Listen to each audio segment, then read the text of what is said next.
Bonjour et bienvenue sur la chaîne Akea, je suis Anne, créatrice et dirigeante du bureau de production Akea basé à Rennes. Aujourd'hui, on va aborder un sujet un peu spécifique qu'on aborde assez rarement, le sujet du bureau de l'association et notamment comment avoir un bureau d'association impliqué. D'abord, le bureau, c'est quoi? Là, aujourd'hui, on va effectivement s'adresser principalement aux associations. Aux associations, vous savez, ce sont ces structures juridiques de formulation association, souvent association loi 1901, pour lesquelles les responsables légaux vont être un bureau d'association. On entend souvent président, secrétaire et trésorier. Vous avez l'obligation d'avoir au moins président et trésorier. Les trois personnes sont d'usage mais n'ont pas une obligation. Ou alors, on peut décider d'avoir des personnes qui sont co-responsables. Tout ça, ça va être indiqué et spécifié dans les statuts de l'association et ça peut être modifié au fur et à mesure de la vie de l'association. Le bureau, ce sont les personnes qui sont responsables aux yeux de la loi de l'association. Responsables juridiquement et responsables face aux finances de l'association. C'est les personnes qu'on va contacter s'il y a un problème au niveau employeur-salarié. Donc ces personnes, elles ont quand même un poste, un point, je ne veux pas dire un poste, puisqu'on est bien d'accord, elles doivent être bénévoles dans l'association. Mais bien souvent, soit elles oublient un peu qu'elles en ont les responsabilités ou elles lâchent prise et puis elles deviennent ce qu'on appelle le bureau fantôme. Donc pour leur propre bien, en fait, qu'ils n'oublient pas cette responsabilité, c'est important de pouvoir les impliquer et qu'ils sachent qu'ils ont cette responsabilité et qu'ils le gardent en tête. Et donc pouvoir leur transmettre les informations régulièrement, qu'ils puissent savoir où on en est, ce qui se passe. Quand on est la personne porteur de projet, on se sent un peu seul, des fois par rapport aux prises de décision, par rapport à la destinée artistique. Et bien souvent, la seule chose qui manque un petit peu, c'est un échange. Donc pour le soutien, ça va être quelque chose de très important de savoir qu'on a quelques personnes sur lesquelles on peut compter, avec qui on peut faire des points régulièrement. Enfin, et ça peut être un point très important, c'est que les personnes bénévoles de bureau peuvent être des personnes qui sont toujours en activité, mais bien souvent, c'est aussi des personnes qui sont en retraite. Mais ces personnes, elles ont beau être en retraite, elles ont énormément de compétences et surtout, si elles sont en retraite, elles ont une énorme expérience de vie. Selon le travail qu'elles ont eu avant, elles peuvent vous apporter des clés en termes de management, en termes de comptabilité. On n'a pas besoin d'aller très loin dans la comptabilité sur une association sans dépasser certains quotas bien entendu, mais on est sur le budget, le suivi de budget, la trésorerie, vérifier les entrées-sorties, faire le lien potentiellement avec la banque, faire le lien au niveau des structures de gestion des payes, pourquoi pas, etc. Comment pouvoir impliquer son bureau d'association si on a un bureau complètement fantôme ou si on est au début. Je veux dire, avant d'avoir un bureau fantôme, c'est au tout début, quand on est sur la création ou quand on est sur le changement de bureau, c'est d'essayer d'y faire attention.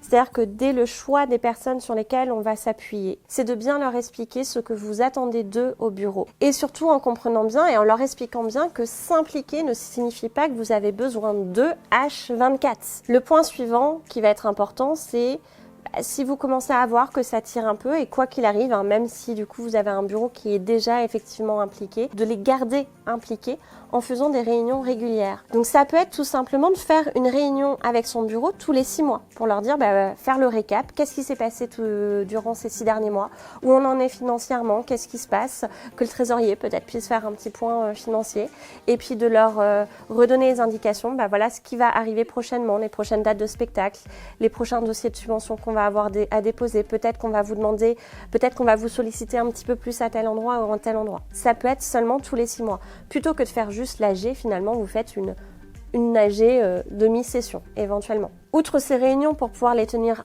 informés, c'est peut-être de les former. Vous avez notamment aujourd'hui de toute façon les obligations de formation en VHSS d'une personne responsable de la structure. Donc vous avez ces formations-là qui existent, mais sinon je parle plutôt de les former comme de les informer des tenants et aboutissants dans le milieu artistique. C'est-à-dire que par rapport par exemple à leurs compétences en budget, leurs compétences en management, de leur dire voilà, nous dans le milieu, voilà comment ça fonctionne pour qu'eux puissent faire un petit melting pot de tout ça et petit à petit bien comprendre comment ça fonctionne et enlever certaines peurs, être plus à l'aise dans le fonctionnement avec vous et de pouvoir en fait vous accompagner au mieux aussi par la suite.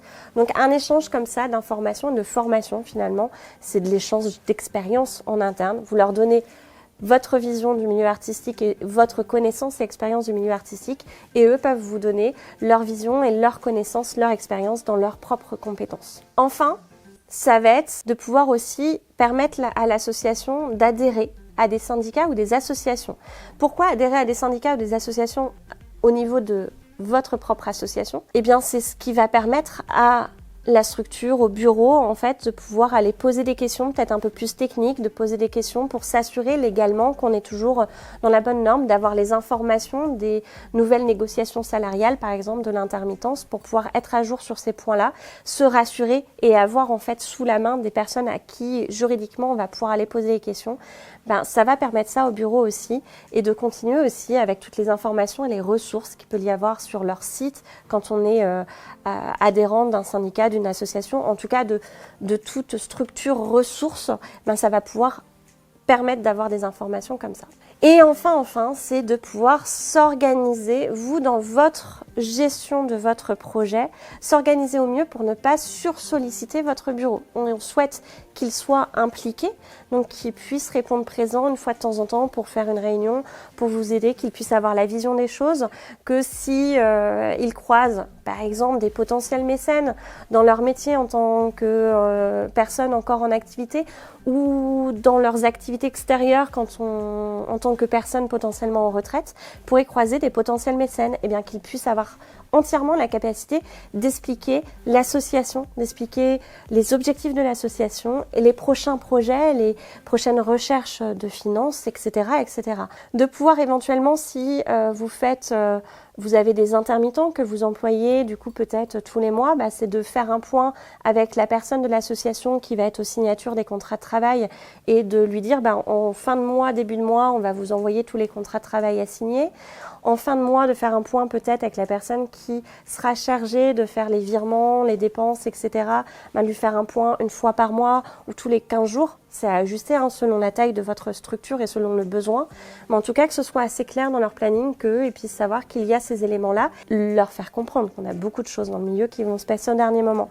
Des gros dossiers, des dossiers de subvention à déposer, où souvent on va être des deadlines assez courtes et on va sûrement avoir besoin de redemander un papier au bureau de l'association en dernière minute. Que ça est des choses importantes sur lesquelles ils doivent répondre vite, mais ne pas systématiquement leur demander de répondre vite. Juste de connaître l'association et d'être avec vous dans ce projet et de pouvoir s'assurer d'être libre de vous dire là je vais être disponible, là je ne serai pas disponible, et que vous puissiez faire la même chose pour s'organiser complètement.